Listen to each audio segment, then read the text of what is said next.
अस्सलाम वालेकुम दोस्तों, कैसे हैं आप सब। मैं ज़ुबीना फ़याज़ एक बार फिर आपके साथ मैं शुरू कर रही हूँ रखेल पार्ट 23। सख्त थकन महसूस हो रही है, इसलिए मैं तो सो रही हूँ, आप बेशक बैठे रहिए। ठीक है, मैं तो बख्तियारात अपनी आंखें ठंडी करूँगा, वो जज्ब के आलम में कहने लगी। और हाँ, आप जो सोच रहे थे ना कि मुझे भैया या कोई और रिश्ता आपसे ज़्यादा अजीज़ हो सकता है, सच तो ये है कि मुझे दुनिया में सबसे ज़्यादा अम्मी जान प्यारी है, इतनी कि शायद ही किसी को अपनी माँ इतनी प्यारी हो। लेकिन मैं जब अपने दिल में मौजूद उनकी मोहब्बत और आपकी मोहब्बत को तोलती हूँ ना, तो हमेशा आप वाला पलड़ा भारी होता है। मैं बस इतना जानती हूँ कि आप मुझे प्यारे हैं। क्यों, इसका जवाब मेरे पास नहीं। मैं हमेशा अपनी तकदीर से शाकी रही, कि खुद को सब्ज़ कदम और बदबख्त समझती रही। लेकिन जब से आपने मोहब्बत का एतराफ़ किया है, यकीन माने खुद से ज़्यादा खुशकिस्मत किसी को भी नहीं समझती पूरी दुनिया में। मगर मुझसे तो खुशकिस्मत नहीं हो ना। कबीर दादा इसके चेहरे पर झुकता हुआ बोला। हूँ, वो हठधर्मी से तकरार करने लगी। अचानक सोफे पर पड़ा इसका मोबाइल फ़ोन बजने लगा। वो उसकी तरफ मुतवज्जा हुआ। तनाउश बोली, पहले भी काफ़ी घंटियाँ आ चुकी है, मगर मैंने वसूल नहीं की। अच्छा, मैं देख लेता हूँ। इसका सर तकिए पर मुंतकिल करता हुआ मोबाइल फ़ोन की जानिब बढ़ गया। बाबर हयात की तरफ से कॉल आ रही थी। कॉल वसूल करते ही बोला, खैर तो है बाबर साहब। बिल्कुल भी खैर नहीं है कबीर दादा, एसपी ज़मीर हुसैन ओढो कत्ल हो गया है। क्या? कबीर दादा हैरान रह गया। कब, कैसे, और कुछ पता चला किसका काम है? 11 बजे गोली मारी गई है और करने वाले का नाम कबीर दादा मालूम हुआ है। बाबर हयात ने इत्मीनान भरे लहजे में इसके सवालों की तरतीब से जवाब पेश किए। होश में होना कबीर दादा के लहजे में नागवारी थी। इसकी नागवारी को खातिर में ना लाते हुए बाबर हयात तफसील बताने लगा। इखलाक हुसैन शाह के 2 आदमी किसी काम से एसपी के खुफिया ठिकाने पर गए थे। अचानक वहां कबीर दादा अपने आदमियों के साथ पहुंच गया। उन्होंने वहां पर मौजूद तमाम आदमियों को कत्ल कर दिया। बस इखलाक हुसैन का एक आदमी गोली लगने के बावजूद बच गया और उसने फ़ौरन इखलाक हुसैन को कॉल करके सारी बात बता दी। इखलाक हुसैन शाह अपने आदमियों के साथ मौके पर पहुंच गया। एसपी को मुर्दा पाकर उसने मकामी थानेदार को बुलाकर आपके हमले को पुलिस का छापा जाहिर कर दिया। छापे की क़यादत एसपी ज़मीर हुसैन के खाते में डाली गई, जो इस कार्रवाई में शहीद हो गए। बाकी मरने वाले यूं भी सरकारी आदमी नहीं थे। एसपी से मुतालिक तमाम मवाद वहां से हटा दिया गया। ये काम करते ही शाहजी ने तमाम गैंग्स के बड़ों को शाहब कसूरी के ठिकाने पर बुलाया, सिवाय काशिफ राजपूत, बहराम पाशा और आपके। थोड़ी देर पहले ही वो बैठक ख़त्म हुई है, जिससे मुत्तफ़िका तौर पर इस मसले के हल के लिए शमशीरदादा को बुलाने का फ़ैसला हुआ है। तमाम ने मिलकर शमशीरदादा को कॉल की और इनसे पाकिस्तान आने की दरख्वास्त की। कल शमशीरदादा पाकिस्तान पहुंच रहे हैं और ये सारी तफसील बतलाने का मकसद ये है कि अपना केस अच्छे से तैयार कर लीजिए। सारे सबूत आपके ख़िलाफ़ होने के बावजूद जाने क्यों मुझे ऐसा लग रहा है कि आपको फंसाया जा रहा है। वो ममनूनियत से बोला, शुक्रिया बाबर साहब, मैं देख लेता हूँ। और हाँ, आपके ख़िलाफ़ बयान देने वाला ज़ख्मी आदमी अभी तक ज़िंदा है और उसे इखलाक हुसैन ने किसी मखसूस मकाम पर छुपाया हुआ है। वक्त आने पर वो उसे पेश कर देगा। अच्छा, कबीर दादा ने हंकारा भरने पर इक्तफ़ा किया। कबीर दादा, तमाम को खुसूसी हिदायत की गई है कि कोई भी इस बैठक में होने वाला फ़ैसला आप तक नहीं पहुंचाएगा। इसलिए याद रखना, मेरी आज आपसे कोई बात नहीं हुई। कबीर दादा की ठीक है सुनते ही उसने खुदा हाफिज़ कहते हुए राब्ता मुनक़ता कर दिया। मोबाइल फ़ोन कान से हटाते हुए वो सोच के घोड़े दौड़ाने लगा। इस सारी कार्रवाई में उसे गहरी साजिश नज़र आ रही थी। उसकी सोचों में तनाउश की आवाज़ ने खलल डाला। वो उसके करीब खड़ी पूछ रही थी, खैर तो है, परेशान नज़र आ रहे हैं। तनाउश की तरफ देखते ही परेशान कुन सोचे कहीं गायब हो गई थी। सुर्ख लहंगे में वो हूरों के वजूद पर इसके ईमान को पुख्ता कर रही थी। वो नफ़ी में सर हिलाता हुआ बोला, जब तुम मेरे पास हो तो परेशानी की जुर्रत के करीब फटक सके। उसे मुस्कुराता देखकर तनाउश खिल उठी थी। कबीर दादा सारे अंदेशों को दूर झटकता हुआ रब की अता की हुई नेमत की तरफ मुतवज्जा हो गया। इसे कहते हैं एक तीर से कई शिकार करना। सांप को मार कर लाठी ना टूटने देना। आम खाकर गुटलियों के दाम खड़े करना और लाठी वाले को बंदूक दिखाकर भैंस छीन लेना। इखलाक हुसैन ने मुख्तलिफ कहावतों को अपनी चालबाजी के साथ जोड़ते हुए कह कहा लगाया। कोई शक नहीं शाहजी कि आप तमाम गैंग्स के सरबराह बनने के लायक हैं। नौशाद आफरीदी ने उससे सराहा। मैं अकेला नहीं खान साहब, तुम मेरा दाया हाथ हो। सच कहूँ तो तुम्हारे बिन मैं अधूरा ही हूँ। मेरी समझ में नहीं आ रहा था कि तुम कबीरदादा पर एसपी के कत्ल का इल्ज़ाम कैसे धरोगे। यकीन मानो ऐसी कहानी जोड़ी है कि कबीरदादा खुद भी अपनी ज़ात पर शक करना शुरू कर देगा। अब बस शमशीर दादा की आमद का इंतज़ार है, देखना कैसे इसके दिमाग में कबीर दादा की रखेल के बारे में गलत फहमी भरता हूँ, और कबीर दादा भी उसी सूरत में इसके मुकाबिल होगा कि शमशीर दादा इसकी रखेल पर हाथ डाले, वरना तो वो हर सज़ा कबूल कर लेगा। नौशाद ने पूछा, शमशीर दादा किस वक्त तक पहुँच जाएगा? समंदरी रास्ते से आ रहा है, मज़ीद घंटा 1.5 घंटा लग जाएगा। इस्तकबाल के लिए चलना है कि नहीं? इखलाक हुसैन ने नफ़ी में सर हिलाया।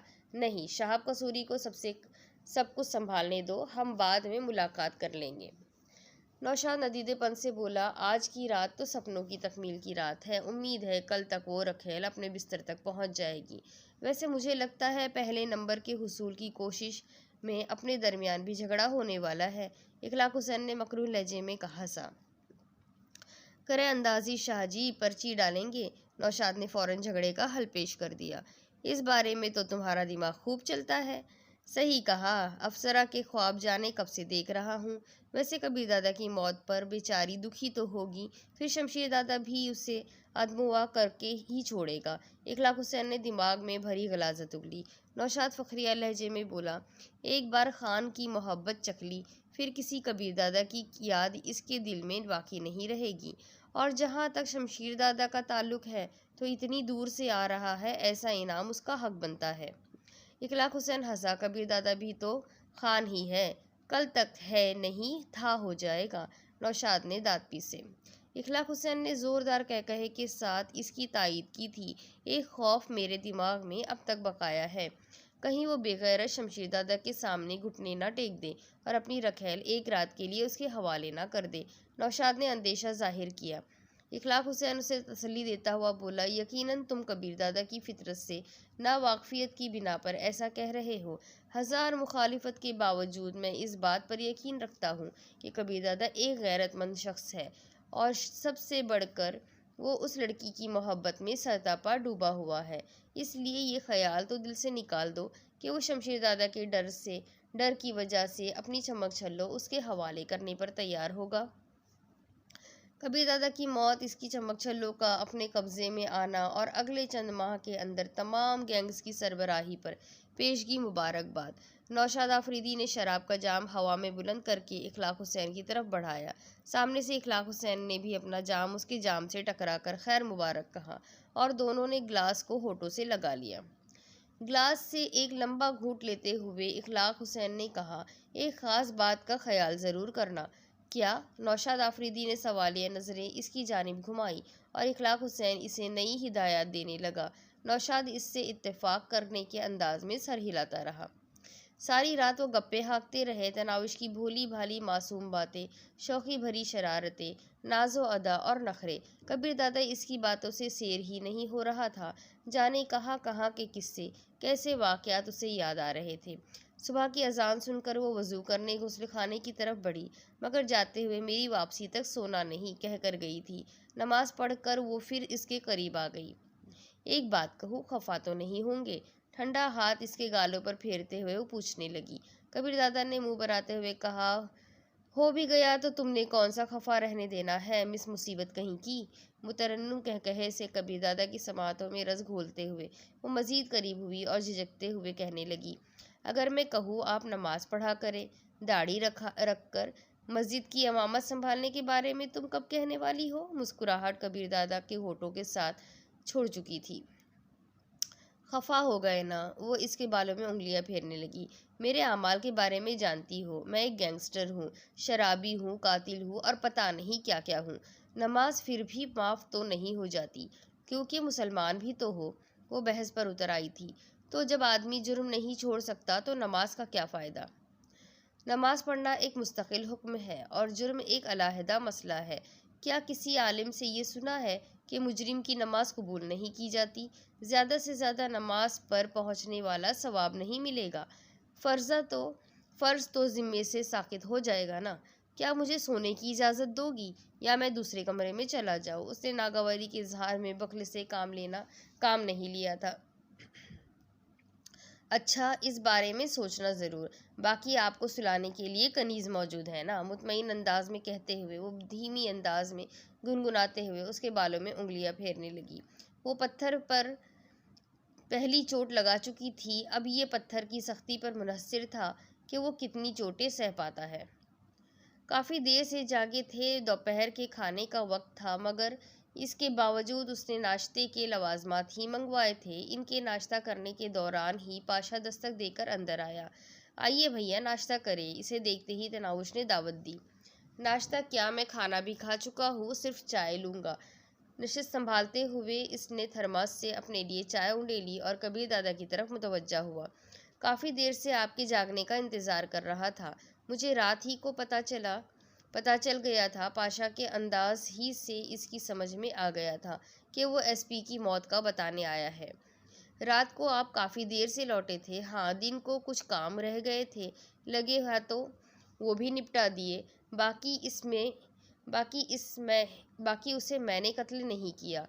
जानता हूँ, वो अजीम वगैरह से गुफ्तगू कर चुका हूँ, मगर सवाल ये पैदा होता है कि ऐसा करने वाला कौन है? मेरी बला से कोई भी हो, कबीर दादा ने बेपरवाही से कहा। शमशीर दादा थोड़ी देर तक कराची पहुंचने वाला है। पाशा का अंदाज इंकशाफ करने वाला था। एकदम तनाविश की आंखों में देवनुमा हबशी की शबीह नमूदार हुई, जिसे वीडियो में कबीर दादा शमशीर दादा के नाम से पुकार रहा था। जानता हूँ, मगर बुलाने वालों के पास कोई वाज़ेह सबूत मौजूद नहीं है। देख ले, आप शमशीर दादा की उखड़ तबीयत से तो वाकिफ़ है ना। अगर उन्होंने पहले ही इसके कान भर दिए तो क्या होगा? 2 थप्पड़ ही लगाएगा और खून बहाकर अदा करने का कहेगा। इसके अलावा क्या हो सकता है? कबीर दादा इस मसले को कोई अहमियत देने पर तैयार नहीं था। पाशा मानी खैज लहजे में बोला, आप असल बात भूल गए हैं या नज़रअंदाज करने पर तुले हैं? क्या कहना चाहते हो? कबीर दादा की आंखों में उलझन थी। प्यारी बहना, एक प्याली कॉफ़ी की मिल जाएगी? पाशा तनाउश की तरफ मुतवज्जा हुआ, जो बड़े गौर से इनकी बातें सुन रही थी। अभी लाई भैया। वो खुश दिली से मुस्कुराते हुए उड़ गई, लेकिन उसके दिमाग में बेचैनी ज़रूर दौड़ गई थी।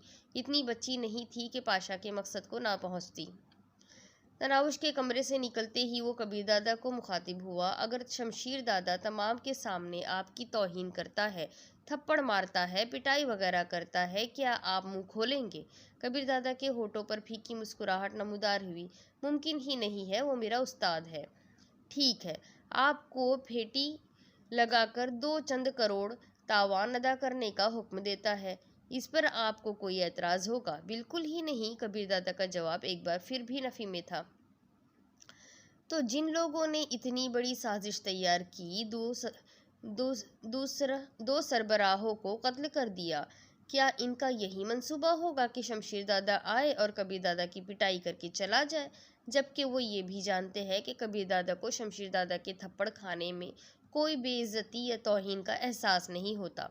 कबीर दादा ने उलझन आमेज लहजे में पूछा, मैं तुम्हारी बात समझ नहीं पा रहा, क्योंकि आपके दिमाग में गुड़िया बसी है। मेरे अंदेशे बिल्कुल ठीक थे। गुड़िया की मोहब्बत ने आपके दिमाग को कुछ सोचने के काबिल ही नहीं छोड़ा। कबीर दादा बेजारी भरे लहजे में बोला, बकवास ना किया करो यार। फसीउद्दीन की मौत के साथ ही मैंने इस सारे मामले पर तहकीकात शुरू कर दी थी। वो वाकई बेकसूर था। उसने गुड़िया को अगवा नहीं कराया था, और जिसने भी अगवा कराया उसका मकसद आपके हाथों फांसी हदछट को कत्ल कराना था। गुड़िया को वहाँ मखसूस नशा देकर पहुँचाया गया, और जिस वक्त फांसी वहाँ पहुँचा, गुड़िया अपने हवासों में ही नहीं थी। उस बेचारे ने समझा कि हमेशा की तरह कोई लड़की वहाँ लाई गई है। मैंने गुड़िया से पूरी तफसील पूछी है, और उससे मैंने यही नतीजा अखज़ किया है कि फसीउद्दीन को फांसा गया है। उसका अंदाज गुड़िया के साथ ऐसा ही था जैसे वो अपनी मर्जी से वहाँ गई हो, फिर आप उसे कत्ल करके वहाँ से बाहर निकल आए, और जिस आदमी ने आपको इतला दी थी उसे भी कत्ल करके वहीं फेंक दिया गया। ताकि आप पर इल्ज़ाम लगाया जा सके। अब ये सवाल कि इस मामले में फांसी ही को क्यों चुना गया, तो इसका जवाब ये है कि वो शमशीरदादा का रिश्तेदार है और इसकी वजह से शमशीरदादा को ज़्यादा गुस्सा आना था। अब एसपी के कत्ल को ले ले तो इसमें भी गुड़िया का नाम किसी न किसी के हवाले से आ गया है। एसपी ने गुड़िया की तौहीन की कोशिश की और अपनी इज्जत खराब कर बैठा। लेकिन मंसूबा बनाने वालों ने इस पर इक्तफा नहीं किया, बल्कि एसपी ही को खड़े लाइन लगा दिया। मान लिया तुम ठीक कह रहे हो और मैं ये भी जानता हूँ कि इसमें नौशाद आफरीदी और इखलाक हुसैन पेश है, लेकिन वो चाहते क्या है? पाशा ने इत्मीनान भरे लहजे में कहा, आपकी मौत। गोया वो शमशीरदादा के हाथों मुझे मरवाना चाहते हैं। हाँ, पाशा ने इस बात में सर हिलाया। कबीरदादा ने एतमाद भरे लहजे में कहा, कम अज़ कम इतना मुझे यकीन है कि शमशीरदादा मुझे कत्ल नहीं कर सकता।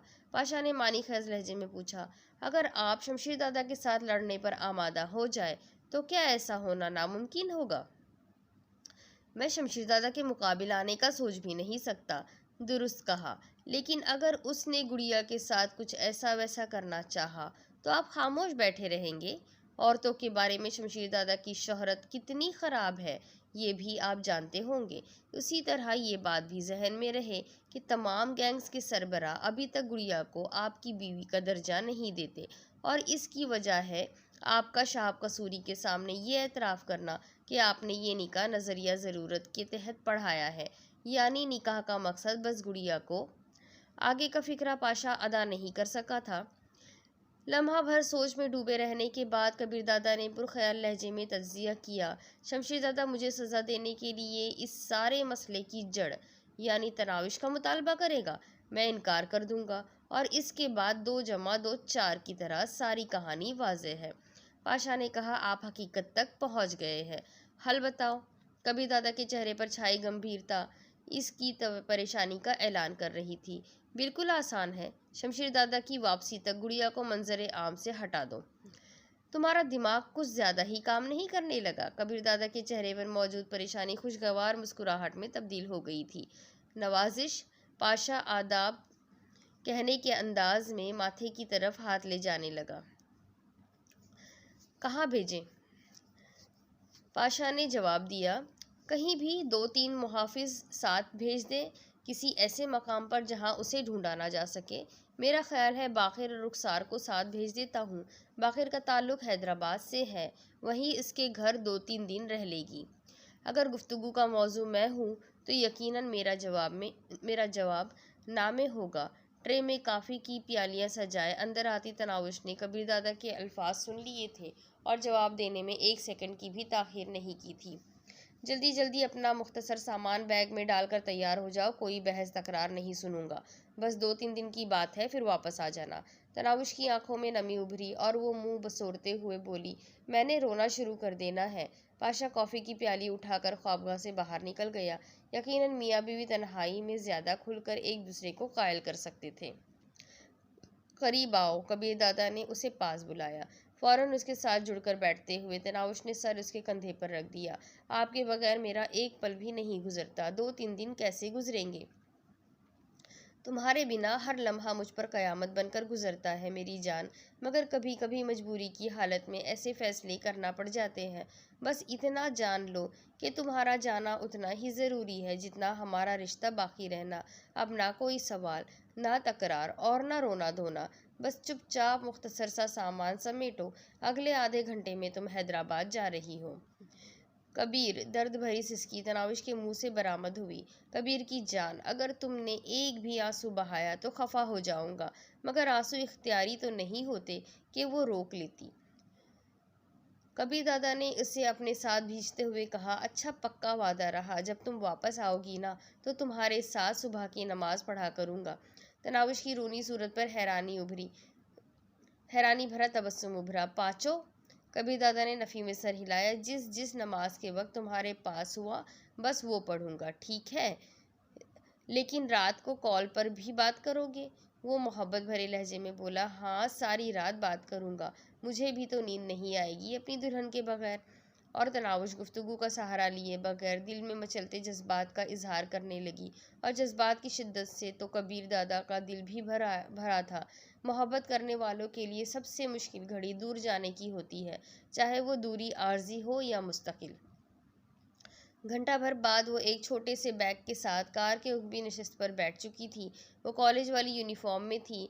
बैग में उसने पुराने कपड़ों के जोड़े ही रखे थे, क्योंकि जिसको दिखाने के लिए वो सजना चाहती थी, जब वो ही पास नहीं था तो संवरने का क्या फ़ायदा। कमरे से निकलते वक्त वो जाने क्या क्या दुआएं पढ़कर कबीर दादा पर फूंकती रही थी। ड्राइविंग सीट पर बाकर और इसके साथ रुखसार बैठा था। दोनों मसलह थे और इलाही बख्श ड्राइवर वाली सफ़ेद कार साथ ले जा रहे थे। कोठी से निकलने तक कबीर दादा तनाविश को देखता रहा। इसकी भी सौगवार नज़रें कबीर दादा के चेहरे पर गड़ी रही।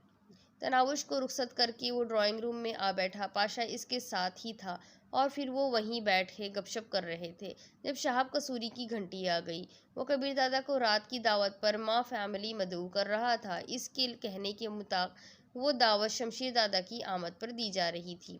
वो खुशीबाशी से बोला, ज़रूर कसूरी साहब, शाम को हाजिर हो जाऊंगा। कबीर दादा के बाद शाहब कसूरी की कॉल पाशा को भी वहीं बैठे मिली थी। पाशा खांसता हुआ नहीफ आवाज़ में बोला, कसूरी साहब, मैं तो मौसमी बुखार के कब्ज़े में हूँ, शायद हाजिर ना हो पाऊँ। अगर मेरी माजरत कबूल कर ले तो मेहरबानी होगी। शमशीर दादा किसी ख़ास मकसद से तशरीफ़ ला रहे थे। बहरहाल ज़्यादा ज़रूरत पड़ी तो आपको बाद में बुलवा लेंगे। शुक्रिया कसूरी साहब, मैं कोशिश करूँगा कि कल सुबह शमशीर दादा से मुलाकात का शर्फ हासिल कर लूँ। और कसूरी ने राब्ता मुनक़ता कर दिया। बात ख़त्म होते ही कबीर दादा ने पूछा, बहाना क्यों कर रहे हो? क्योंकि मुझे आपकी दुर्गत बनते देखने का कोई शौक़ नहीं है। आपने चुपचाप शमशीर दादा के थप्पड़ खाते रहना है और मैं गुस्से में अपना आधा खून खुश्क कर लूँगा। ये भी मुमकिन है कोई और भी बेवकूफ़ी कर बैठूँ और इस देव के सामने आप भी आँख नहीं उठा सकते। मैं तो शायद इसके एक थप्पड़ ही से जानवर ना हो सकूँ। कबीर दादा खिलखिलाकर हंसा, समझदार हो गए हो। सारे फसाद की जड़ वही है दादा। उसकी वजह से कबीर दादा ने ये इंतहाई कदम उठाया, बल्कि उसका नाम लेने की वजह से तो मुझे और नौशाद आफरीदी को भी कबीर दादा के हाथों बेइज्जत होना पड़ा। अपनी रखेल को वो अपने सर पर चढ़ाता तो कोई बात नहीं थी, उसने तो हमें इसका चाकर समझ लिया है। इखलाक हुसैन फसीहुद्दीन और एसपी के कत्ल पर रोशनी डालकर इन हादसात की वजह पर रोशनी डाल रहा था। नर्म सोफे पर धंसे सांड की तरह पले हुए शमशीर दादा ने हंकारा भरने पर इक्तफा किया था। इसके वजूद से 3 सीटर सोफ़ा भी भरा हुआ नजर आ रहा था। वो लड़की इसके हवासों पर छाई हुई है और लगता यही है कि जब तक वो लड़की मौजूद होगी कबीर दादा किसी और काम के काबिल नहीं रहेगा। गोया इस मसले का हल उस लड़की की मौत है। शमशीर दादा की आवाज़ भी उसके हफ्से की तरह भारी और पुररौब थी। मारना ज़रूरी नहीं है दादा, बस कबीर दादा से उसे अलहदा कर देना ही काफ़ी होगा। शक्ल सूरत की अच्छी है, यकीनन चंद घड़ियाँ आपको भी लुत्फ़अंदोज़ करेगी। इसके बाद तमाम गैंग्स के बड़ों का हक बनता है कि इससे अपनी बेइज्जती का बदला ले, क्योंकि उसी की वजह से हमें इतनी तकलीफ़ हुई और आपको भी जहमत उठानी पड़ी। शमशीर दादा नखवत भरे लहजे में बोला, क्या इस काबिल है कि शमशीर दादा इससे अपनी रफ़ाकत का शर्फ बख्श दे?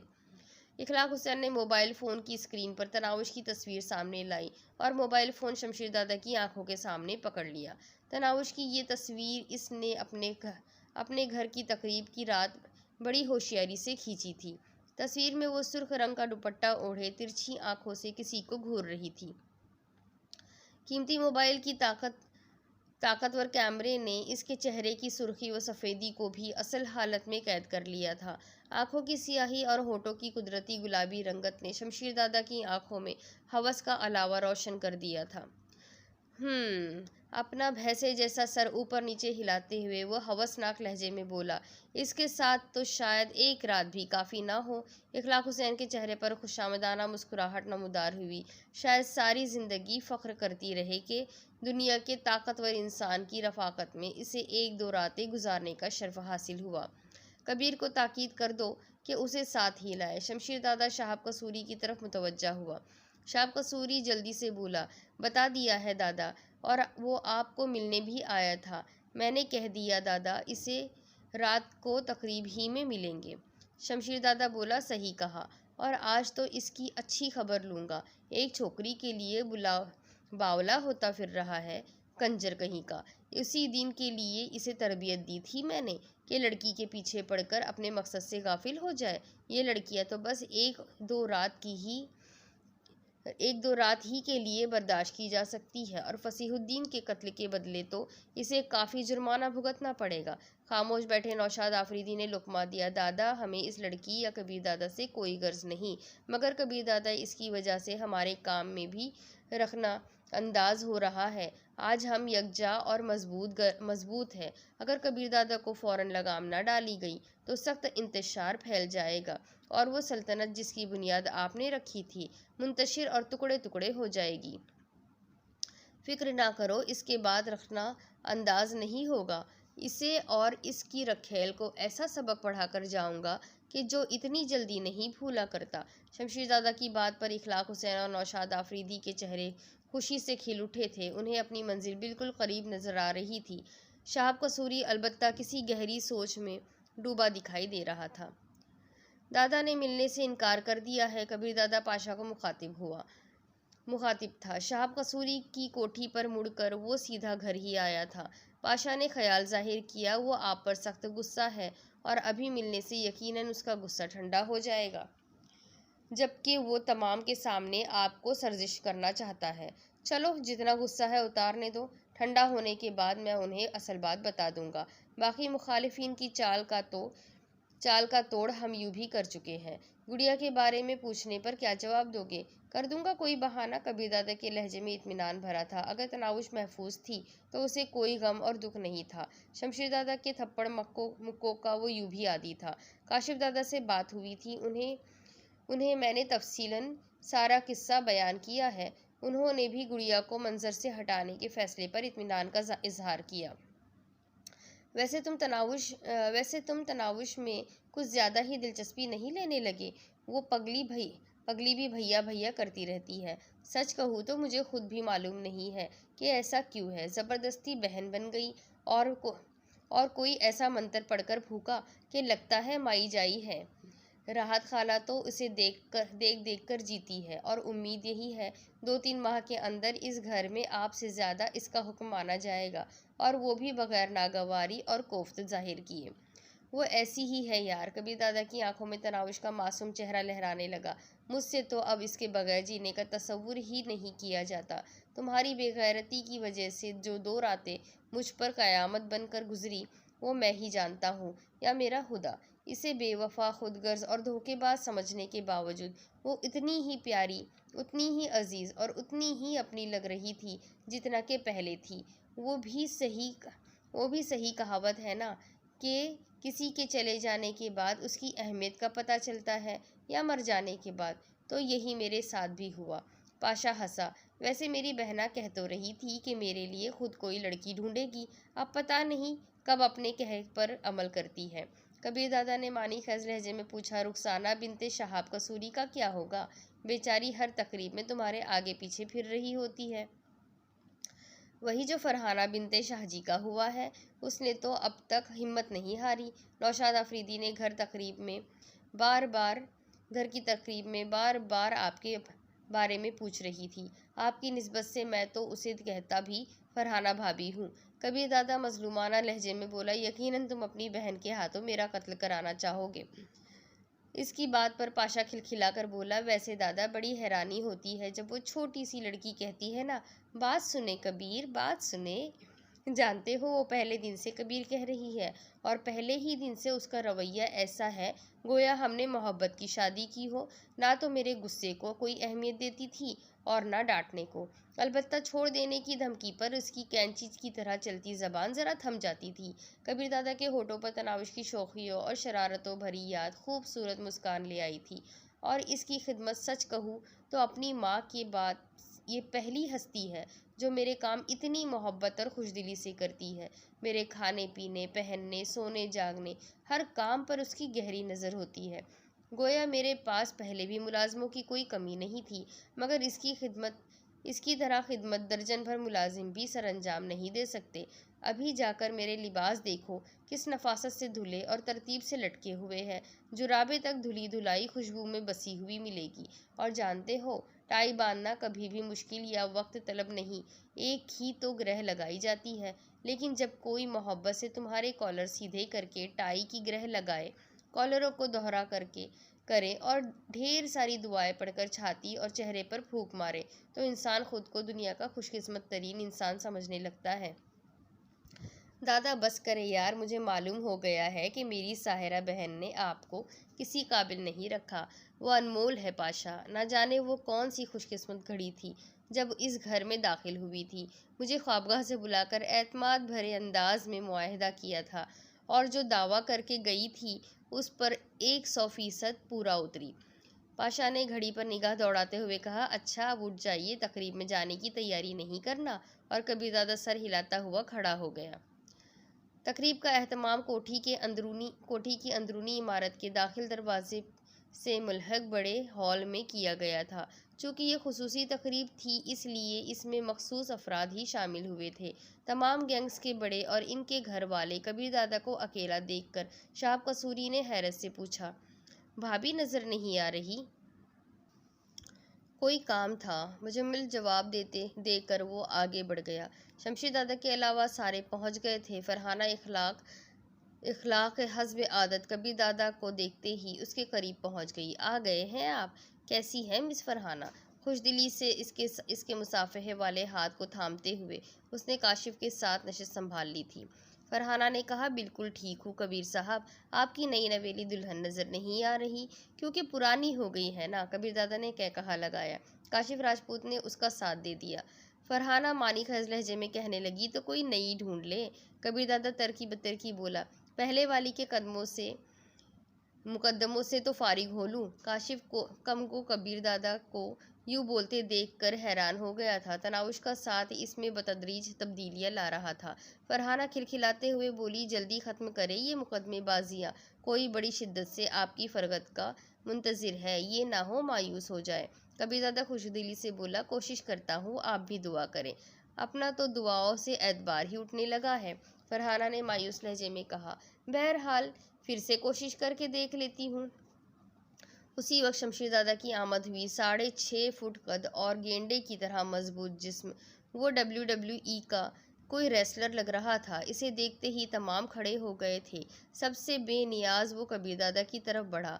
कबीर दादा भी जल्दी से हाथ मिलाने के लिए इसके करीब पहुंचा, मगर ये कुर्बत इसे महंगी पड़ी थी। शमशीर दादा का हाथ घूमा। चेहरे पर पड़ने वाले जोरदार थप्पड़ ने कबीर दादा को चंद 2 गज दूर उछाल दिया था। बेगैरत कंजर कहीं का, कहाँ है वो रखेल? शमशीर दादा गुस्से में दहाड़ा। दादा मेरी बात तो सुने, सफाई का मौका तो दे मुझे। कबीर दादा उछलकर खड़ा होते हुए फिर उसके करीब आया, लेकिन अगले थप्पड़ ने उसे दोबारा पीछे उछाल दिया। देता हूँ मौका, पहले उस फाहिशा को सामने लाओ, वो मेरी बीवी है दादा। कबीर दादा ने उठते हुए एतराज़ किया। शमशीर दादा ने एक हाथ उसके गिरेबान में डालकर ऊपर उठाया और दूर फेंकते हुए बोला, बीवी नहीं रखेल बोलो। वो कराची में नहीं है दादा, शहर से बाहर गई है। इस मर्तबा कबीर दादा इसके नज़दीक होने के बजाय दूर रुक गया था। शमशीर दादा दहाड़ा, जब मैंने कहा था कि उसे साथ लेकर आओगे, फिर क्यों कहीं भेज दिया? कोई मजबूरी पेश आ गई थी दादा। शमशीर दादा को अपनी जानिब बढ़ते देखकर कबीर दादा उल्टे कदमों पीछे हटने लगा। इसे फिलफोज वापस बुलाओ, शमशीर दादा ने हुक्म दिया। माजरत ख्वाह हूँ दादा, आपने जो सज़ा देना है मैं हाजिर हूँ, मगर वो नहीं आ सकती, कम अज़ कम आपके सामने तो बिल्कुल भी नहीं। बकवास बंद करो। शमशीर दादा ने झपट कर इसका गिरेबान पकड़ा और उसे फिर एक बार हाथ से उसे सर से बुलंद कर लिया। उसे लाते हो या तोड़ दूँ गर्दन? कबीर दादा फंसी फंसी आवाज़ में बोला, तोड़ दो दादा, वो नहीं आएगी। उल्टे हाथ के 2 थप्पड़ इसके चेहरे पर जड़ते हुए शमशीर दादा ने उसे दोबारा दूर फेंक दिया। बाछों से रास्ता खून साफ करके कबीर दादा खड़ा हो गया। इसे मालूम था थोड़ी देर तक शमशीर दादा का गुस्सा ठंडा हो जाना था और उसके बाद उसने फ़ौरन कबीरदादा को माफ़ कर देना था। बाकी तमाम चुपचाप खड़े उनका तमाशा देख रहे थे। फरहाना का चेहरा गुस्से से सुर्ख हुआ पड़ा था। इसका बस नहीं चल रहा था कि शमशीरदादा को कच्चा चबा डालती। अलबत्ता फसीहुद्दीन की बीवी रक्षंदा, एसपी की बीवी सुल्ताना और बेटी हानिया बड़े शौक से कबीरदादा की पिटाई का मंजर देख रही थी। तो तुमने नहीं बुलाना? शमशीरदादा का गुस्सा सवा सवा होने लगा। वो यहीं पर है शमशीरदादा। ये आवाज़ नौशाद आफरीदी की थी। आपकी इजाज़त हो तो उसे बुला लेते हैं। कहाँ कहाँ है? शमशीरदादा नौशाद की तरफ मुड़ा। ले आओ उसे, नौशाद आफरीदी ने पुकार कर किसी को आवाज़ दी।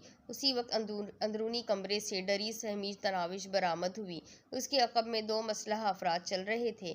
कॉलेज की यूनिफॉर्म में वो छोटी सी लड़की ही नज़र आ रही थी। सर पर ओढ़े हुए दुपट्टे में इसका पुरकशिश चेहरा यूँ दमक रहा था जैसे चौदहवीं के चांद के गिर्द बादलों ने घेरा डाला हो। कबीरदादा पर निगाह पड़ते ही इसके बेचैन चेहरे पर जैसे सुकून उतर आया था। हर किस्म का डर और खौफ उसके दिल से निकल गया था।